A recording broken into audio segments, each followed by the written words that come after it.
আপনারা দেখেছেন কিছুদিন আগে বেঙ্গল ফাইলস বলে একটা সিনেমা রিলিজ হয়েছে না, যাতে আমাদের এই যে দেশ ভাগের স্মৃতি, সেই স্মৃতিকে নতুন করে পুনর্গঠন করার চেষ্টা করা হয়েছে।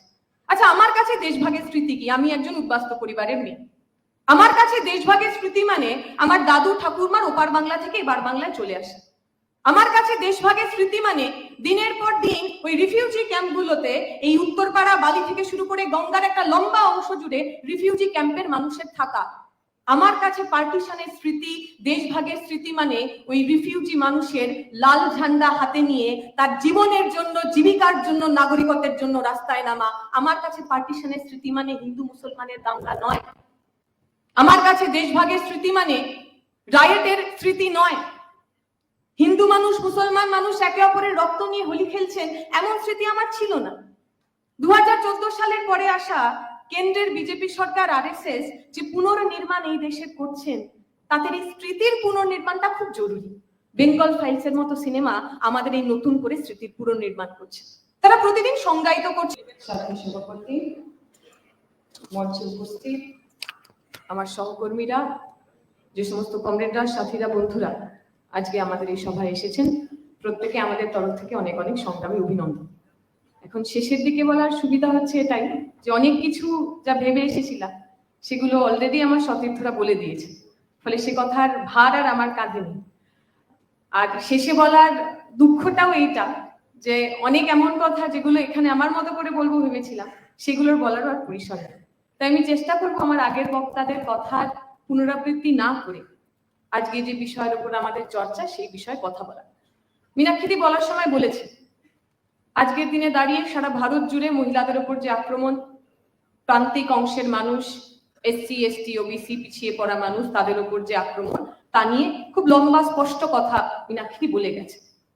এখন আমরা অনেকেই যারা যখনই পরিচিতির রাজনীতি কথাটা ভাবি, আইডেন্টিটি পলিটিক্স কথাটা ভাবি, আমাদের মনে হয় আইডেন্টিটি পলিটিক্স মানে এই ধরনের প্রান্তিকতা থেকে উঠে আসা রাজনীতি। অর্থাৎ মহিলাদের নিয়ে যিনি কথা বলেন তিনি আইডেন্টিটি পলিটিক্স করেন, দলিতদের নিয়ে যিনি কথা বলেন তিনি পরিচিতির রাজনীতি করেন, সংখ্যালঘু মুসলমানের পক্ষে যিনি কথা বলেন তিনি আসলে আইডেন্টিটি পলিটিক্স, পরিচিতির রাজনীতি করেন। কিন্তু আমরা মনে করি এই ভারতের বুকে দাঁড়িয়ে আরএসএস, বিজেপি যে রাজনীতি করছেন তাও আসলে পরিচিতির রাজনীতি, সংখ্যাগুরুর রাজনীতি, সাপোজেড মেজরিটি, একটা নতুন করে সংখ্যাগুরু তৈরি করা এবং তাকে সামনে রেখে, তাকে প্রতীক করে, তার পরিচয়কে সামনে রেখে তৈরি করা রাজনীতি। কেন বলছি আমরা এই কথা? আমাদের মনে আছে 1990 সালে যখন ওই নতুন করে দূরদর্শনের রামায়ণ তৈরি করা শুরু হলো, বহু মানুষ, বড়রা আমার রয়েছেন যারা ওই রামায়ণ দেখতেন টিভির সামনে। আমি গল্প শুনেছি, রামায়ণ দেখার সময় অনেকে হাতে ওই ধূপ ধুনো নিয়ে বসতেন যে ভগবান রাম স্বয়ং প্রকট হয়েছে। রামায়ণে যারা অভিনয় করেছেন রাম, সীতা, তাদের যদি রাস্তায় কোথাও দেখা হতো, বহু মানুষ গিয়ে ষষ্ঠাঙ্গে প্রণাম করতেন যে স্বয়ং ভগবান রাম, সীতা আমাদের সামনে এসে পড়েছেন, তাকে প্রণাম করতে হবে, ভক্তি জানাতে হবে। ভারতের মতো একটা দেশ, যে দেশে বহু ধরনের ভাষাভাষীর মানুষ, বহু ধর্মের মানুষ, বহু জাতের মানুষ, হিন্দু ধর্মে প্র্যাকটিক্যালি কোনো একজন ভগবান ছিলেন না। বাংলায় বিভিন্ন ধরনের ভগবানদের পুজো হতো, দক্ষিণ ভারতের ডেইটি ভগবান তারা অন্যরকম ছিলেন। আরএসএস ভারতে যখন একটু একটু করে নিজেদের মতো করে হিন্দু রাষ্ট্র তৈরি করার চেষ্টা করছে, আরএসএস এর দরকার ছিল এমন একটা আইকন, এমন একটা প্রতীক যাকে সামনে রেখে সে একটা সংখ্যা গুরু তৈরি করতে পারে, একটা মেজরিটি তৈরি করতে পারে, একটা হিন্দুত্ব আইকন তৈরি করতে পারে। তাই রামায়ণ, রাম এবং তার পরবর্তীকালের সমস্তটা আমরা জানি। এই যে সংখ্যাগুরুর রাজনীতি, এই যে পরিচিতির রাজনীতি, এই যে ভারতকে হিন্দু রাষ্ট্র তৈরি করার রাজনীতি, সংখ্যাগুরু পরিচিতির সঙ্গে দেশের নাগরিক হওয়ার পরিচিতির জুড়ে দেওয়ার যে রাজনীতি, এই কিন্তু 2014 সালের পরের আমদানি। মীনাক্ষী বলার সময় বলছিলেন মহিলাদের উপর আক্রমণ।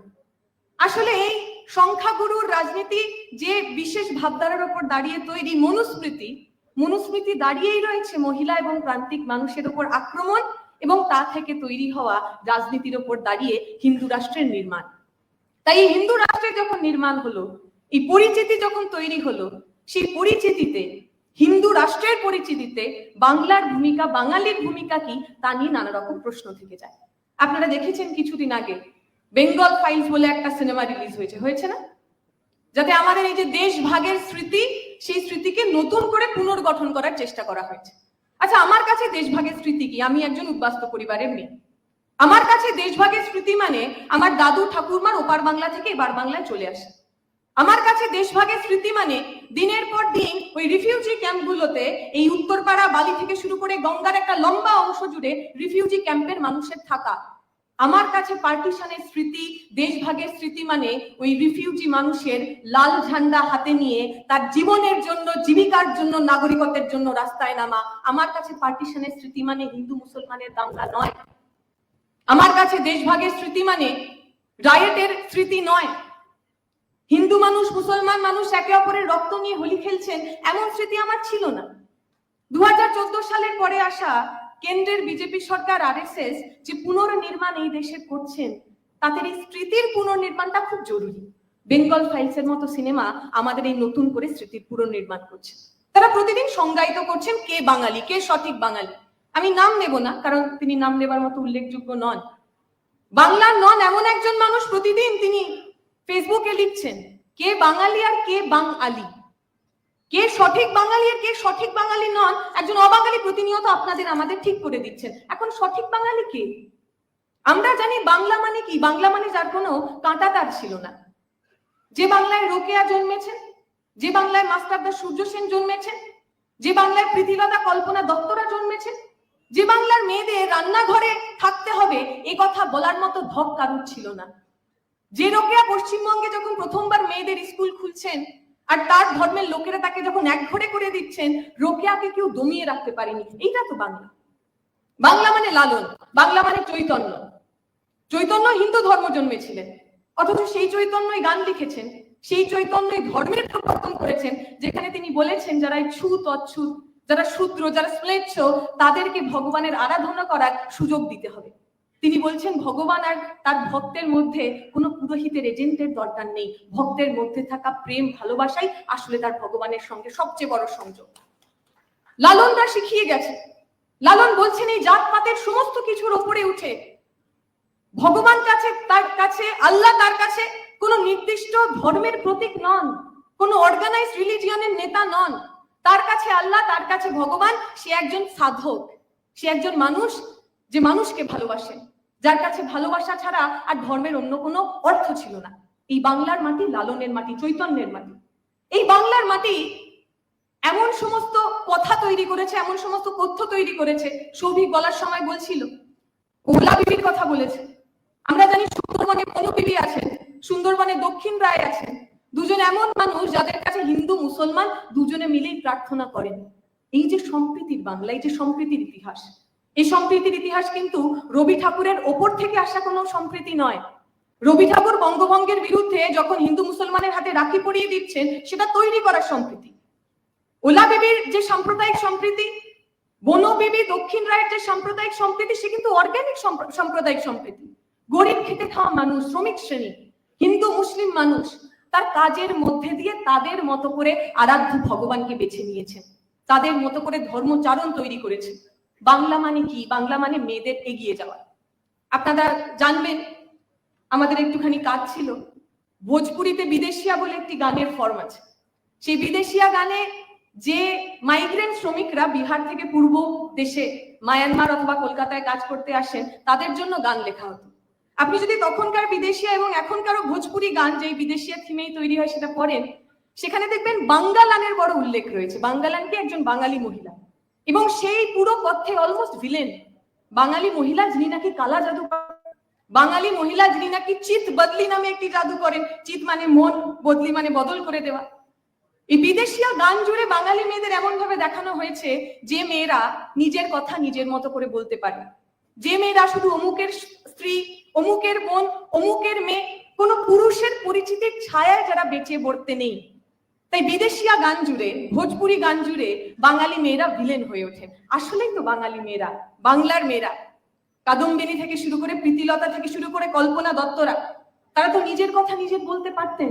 তারা শুধুমাত্র কারোর স্বামী, শুধুমাত্র কারোর সঙ্গী হতে চান।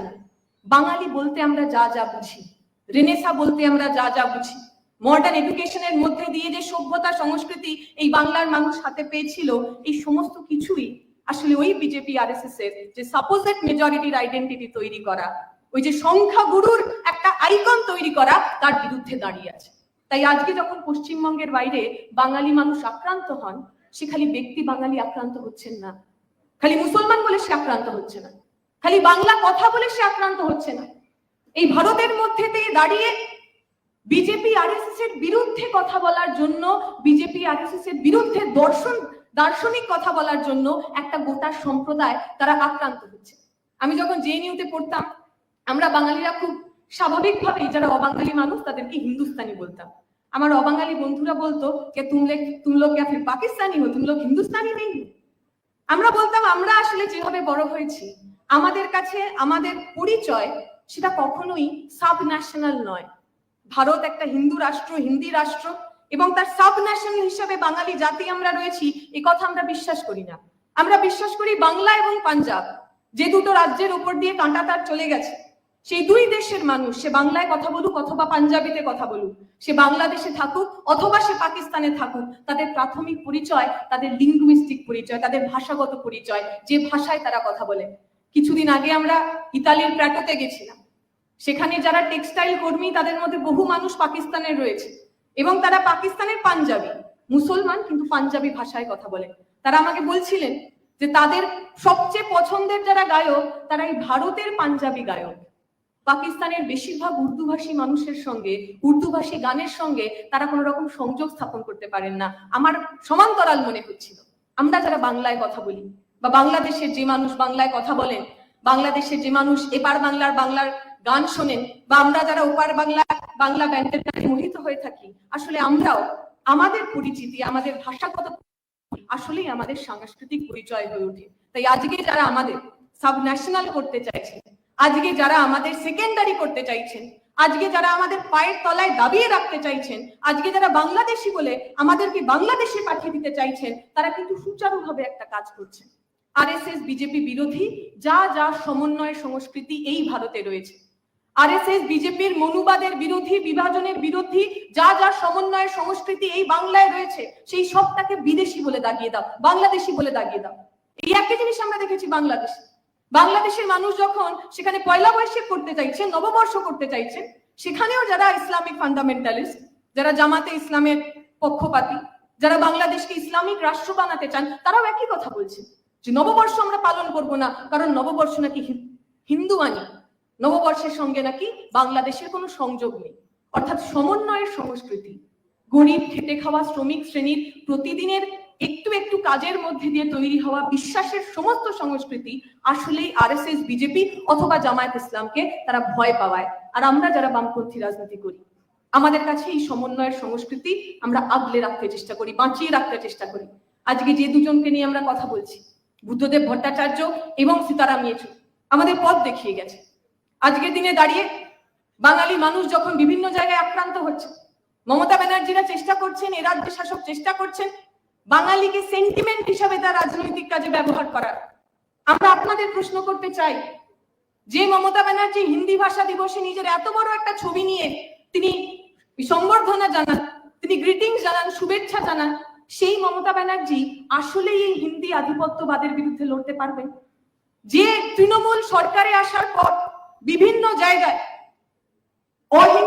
হিন্দিভাষী মানুষদের তারা শুধুমাত্র রাজনৈতিক দলের সামনে নিয়ে এসছেন তা নন, বিভিন্ন জায়গায় বাঙালিদের পরিবর্তে বাইরে থেকে, অন্য রাজ্য থেকে নিয়ে আসা মানুষদের তারা রাজনৈতিক ক্ষমতা দিয়েছেন। তাই তৃণমূলকে দিয়ে হবে না, কারণ তৃণমূল বিজেপির বিরুদ্ধে লড়তে পারে, আরএসএস এর যে ফ্রেমওয়ার্ক তাকে তারা প্রশ্ন করে না।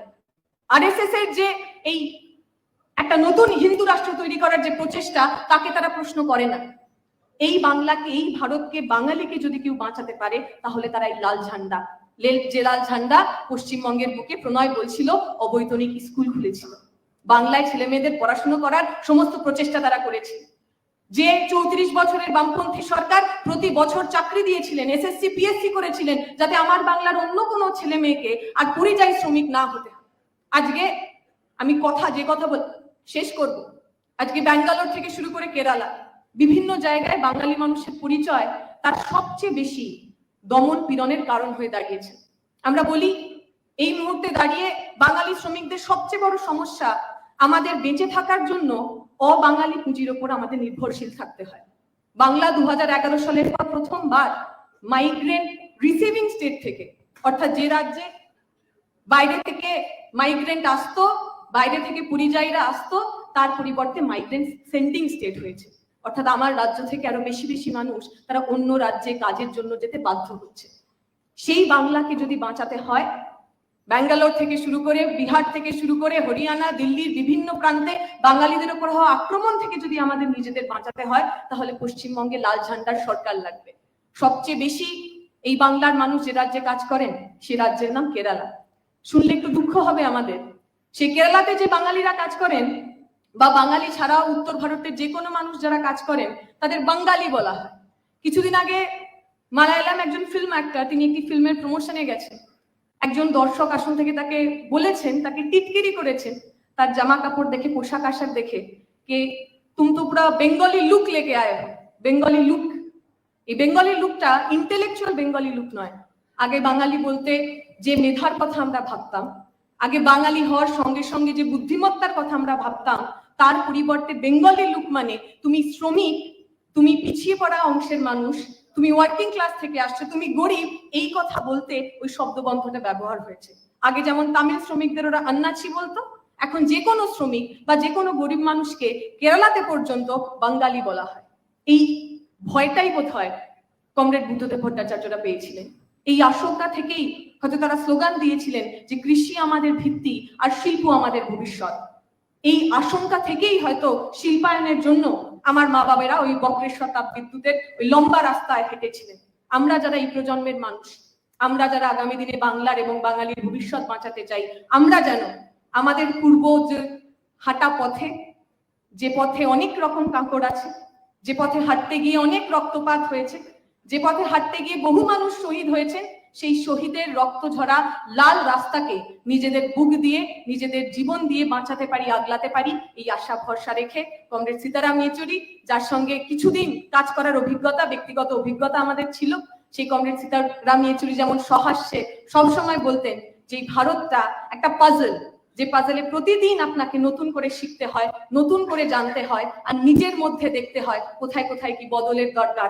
আমরাও যেন আয়নার সামনে দাঁড়িয়ে নিজেদের দিকে তাকাতে পারি এবং ভবিষ্যতের জন্য যা যা বদল প্রয়োজন সেই সমস্ত বদল করতে পারি, এই আশা ভরসা রেখে আমার বক্তব্য শেষ করব। শুকরিয়া, ইনকিলাব জিন্দাবাদ।